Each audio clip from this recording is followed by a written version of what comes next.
کچھ تخیل، کوئی منظر ذہن میں ہوگا، اور انسانیت کی عزت و تکریم کے حوالے سے ایک نقشہ ذہن میں ہوگا کہ اللہ نے انسان کو تمام مخلوقات میں برتری عطا فرمائی ہے، اس کے لیے دنیا کی ساری چیزیں مسخر کر دی ہیں، اس کے اختیار میں ساری چیزیں اللہ رب العزت نے رکھ دی ہیں۔ یقیناً بحیثیت معاشرہ آج ہم اپنے معاشرے پہ نظر ڈالیں تو ہمیں نظر آتا ہے کہ انسان کے لیے کھانے پینے سے لے کر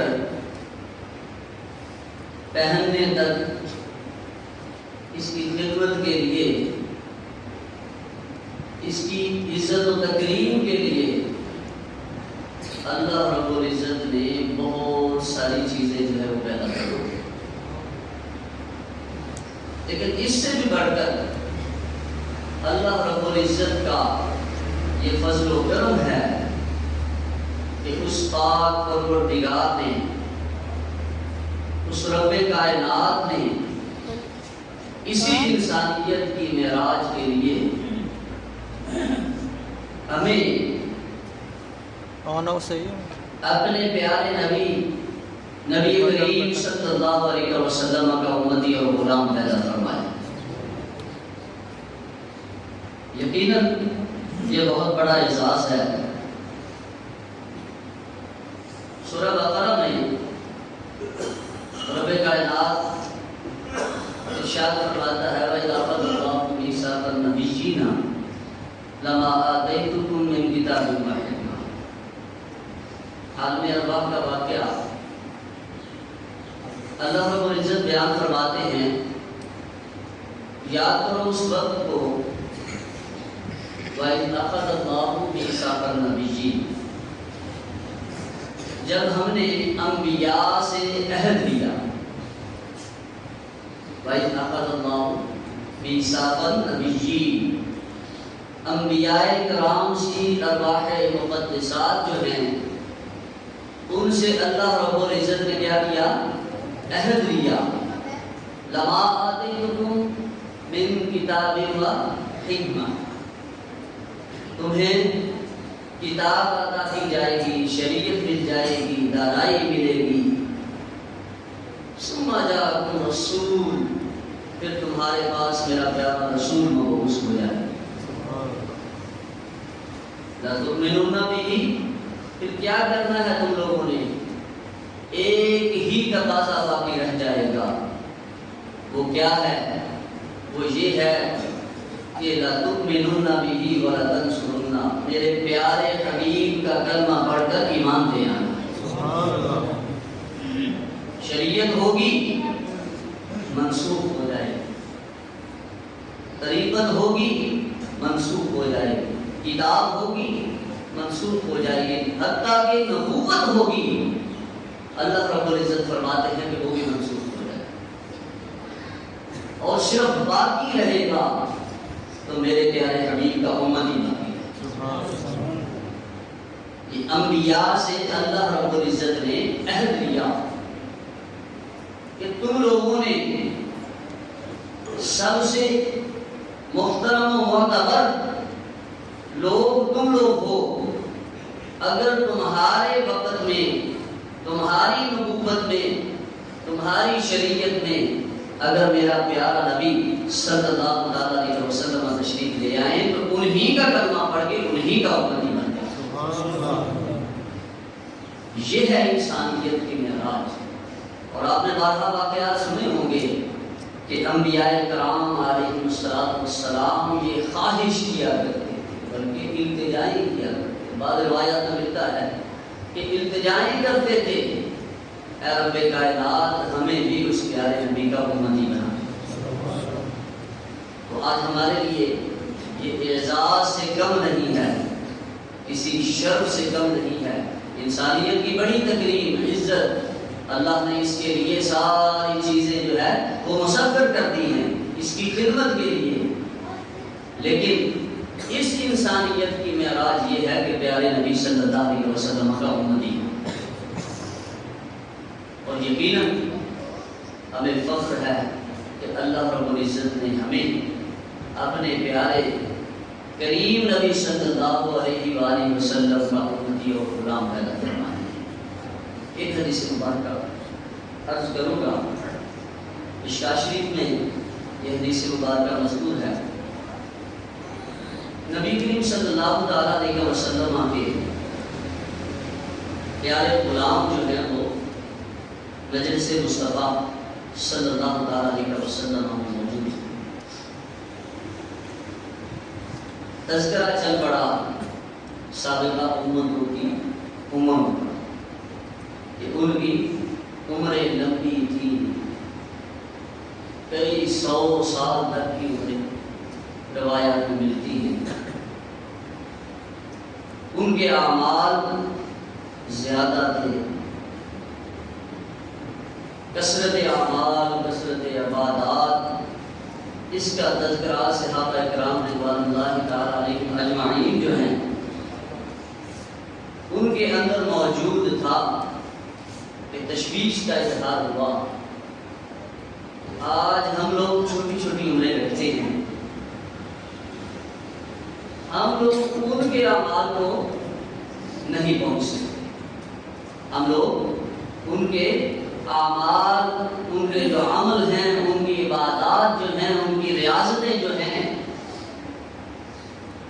آپ احادیث مبارکہ اور معلومات دینیہ کو دلچسپی سے پڑھیں تو پتہ چلتا ہے کہ وہ لوگ دن کو روزہ رکھ کر اللہ کی بارگاہ میں لڑنے کے لیے نکلا اور راتوں کو اللہ کی بارگاہ میں کھڑا رہتے، یعنی دن کو اللہ کی راہ میں لڑنا، جہاد کرنا، اور راتوں کو اللہ کی عبادت میں مگن رہنا، یہ ان لوگوں کا معمول تھا۔ ان میں سے متبرک اور اعلیٰ لوگ جو تھے ان کا یہ معمول تھا۔ صحابہ کرام رضوان اللہ تعالیٰ علیہم اجمعین نے جب یہ بات سوچی تو پریشانی کا اظہار ہوا کہ یہ کیسے ممکن ہے کہ ہم ان کے اعمال کو، عبادات کو، ثواب کو اور نہیں کچھ زیادہ تو لیکن ان کے برابر بھی نہیں پہنچ سکتے، کیونکہ ظاہر ہے، فطرت ہے، انسانی عقل جو ہے اس چیز کو تسلیم نہیں کرتی کہ ایک بندہ 1000 سال جیے اور ایک بندہ صرف 40-50 سال جیتا ہے، تو آیا وہ برابر ہو سکتا ہے؟ نہیں ہو سکتا۔ صحابہ کرام رضوان اللہ تعالیٰ علیہم اجمعین نے جب یہ باتیں کی تو نبی مکرم صلی اللہ تعالیٰ علیہ وسلم نے صحابہ کرام کو جمع فرما کر ارشاد فرمایا، اے میرے پیارے صحابہ، تم لوگ یقیناً اپنی عقل کے مطابق، اپنی سوچ کے مطابق جس چیز کے متعلق گفتگو فرما رہے ہو یقیناً ایسا ہی ہے، لیکن میں تمہیں ایک مثال دے کے سمجھاتا ہوں۔ یہ حدیث مبارکہ کے الفاظ ہیں، آپ نے سنی ہوگی حدیث مبارکہ۔ نبی مکرم صلی اللہ تعالیٰ علیہ وسلم نے ارشاد فرمایا، مثال کون سی عرض فرمائی؟ وہ مثال یہ تھی، پیارے آقا صلی اللہ تعالیٰ علیہ وسلم نے فرمایا، ایک بندہ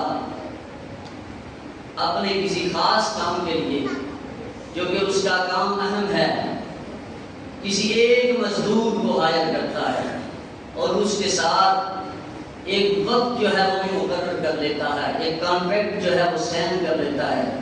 وہ سائن کیا ہوتے ہیں کہ صبح سے لے کر تم نے فجر سے لے کر ظہر تک کچھ کام کرنا ہے، تمہارے ذمہ یہ کام ہے، اس کام کو تم نے سر انجام دینا ہے، تمہارے پاس وقت کیا ہے؟ محدود ہے۔ وہ محدود وقت کون سا ہے؟ صبح فجر سے لے کر ظہر تک، کتنا وقت ہے؟ فجر سے لے کر ظہر تک۔ یہ مثال سمجھانے کے لیے نبی پاک صلی اللہ علیہ وسلم نے اپنے صحابہ کو بیان کی۔ وقت کتنا ہے؟ فجر سے لے کر ظہر تک، اور کام یہ کرنا ہے تم نے۔ وقت ظہر آیا، مالک کا کام ابھی باقی تھا، کانٹریکٹ ختم ہو گیا، مالک نے مزدور کو اجرت دی، ایک اندازے کے مطابق آج کے وقت میں لگا دیں تو 500 روپیہ۔ کتنی اجرت دی؟ 500 روپیہ اجرت دی، اور مزدور کو فارغ کر دیا، کانٹریکٹ ختم ہو گیا۔ لیکن مالک کا کام ابھی باقی ہے۔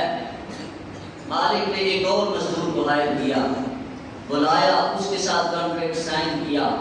کانٹریکٹ کیا ہے؟ وقت ظہر سے لے کر عصر تک کام کرنا ہے، وقت ظہر سے لے کر عصر تک کام کرنا ہے۔ کام کیا ہے؟ میری عبادت میں لگ جاؤ، میری بندگی کرو، میرے لیے صلات پڑھو، میرے لیے اپنی تحیہ جو ہے وہ پیش کرو، میری عبادات کو، میرے احکامات کو مانو۔ اللہ نے کانٹریکٹ سائن کیا۔ ایک امت اور آئی، اس نے اپنا وقت گزارا، اس کے لیے مزدوری مقرر کی، وہی اندازہ جو میں نے پہلے بیان کی ہے کہ 500 روپیہ آج کے دور کا لگا لیں۔ وقت عصر آیا، مالک نے اس کو فارغ کر دیا۔ یہ بات سمجھانے کے لیے حدیث مبارکہ ہے۔ نبی پاک صلی اللہ علیہ وسلم فرماتے ہیں کہ وقت عصر آیا، مزدور کا ٹائم ختم ہو گیا، مالک نے کیا کیا؟ مالک نے کیا کیا؟ اس کو اس کی اجرت دی اور فارغ کر دیا۔ مالک کا کام اہم ہے، مالک کا کام اہم ہے۔ مالک نے ایک اور مزدور کو ہائر کیا، اس کے ساتھ نیا کانٹریکٹ کیا۔ وقت کتنا ہے؟ وقت عصر سے لے کر وقت مغرب تک، وقت عصر سے لے کر وقت مغرب تک، وہ وقت محدود ہے۔ لیکن مالک نے کہا میرا کام اہم ہے، میرا کام ابھی باقی پڑا ہوا ہے، مجھے یہ کام اتنے وقت میں چاہیے، مجھے یہ کام اتنے وقت میں مکمل چاہیے۔ اللہ رب العزت نے اس امت کو ہائر کیا، اس کے ساتھ کانٹریکٹ سائن کیا۔ پچھلے لوگوں کی مزدوری 500 روپیہ تھی، اس کے ساتھ اللہ رب العزت نے 1000 مزدوری کا وعدہ کیا۔ وقت کم ہے، مزدوری اجرت ڈبل کر دی گئی۔ نبی پاک صلی اللہ علیہ وسلم نے فرمایا میرے پیارے صحابہ، ان لوگوں کی عمریں زیادہ تھیں، ان لوگوں کی عمریں زیادہ تھیں، ان کے عمل ایک درجہ میں تھے، تمہارے پاس وقت کم ہے، ایک عمل کرو گے اللہ تعالیٰ 10 گنا اجر عطا فرمائے گا۔ اپنی رحمت سے، اپنے کرم سے لاکھوں کروڑوں درجے بڑھا کر تمہیں جو ہے وہ چیز عطا فرمائے گا۔ یقیناً یہ امت محمدی کا احساس ہے، یقیناً ہمیں فخر ہونا چاہیے کہ اللہ رب العزت نے ہمیں اپنے پیارے نبی صلی اللہ علیہ وسلم کا امتی اور غلام بنا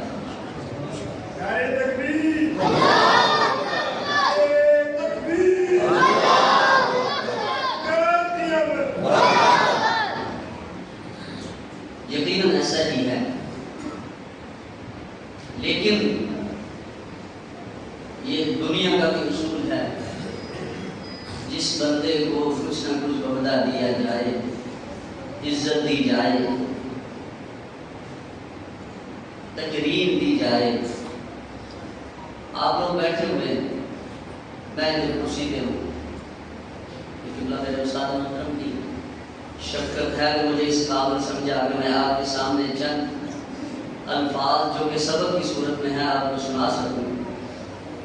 آپ لوگ بیٹھے ہوئے ہیں، کبھی ادھر کو ہو کے بیٹھ جاتے ہیں، کبھی اس طرف ہو کے بیٹھ جاتے ہیں، کبھی پیچھے تھوڑا سا ہو گئے، لیکن میں اب آپ کے سامنے بالکل کرسی سے نیچے نہیں اتر رہا، ادھر ادھر ہو کے نہیں بیٹھ رہا۔ کیوں؟ میرے اوپر ایک ذمہ داری، مجھے منصب ادا کر دیا گیا. مجھے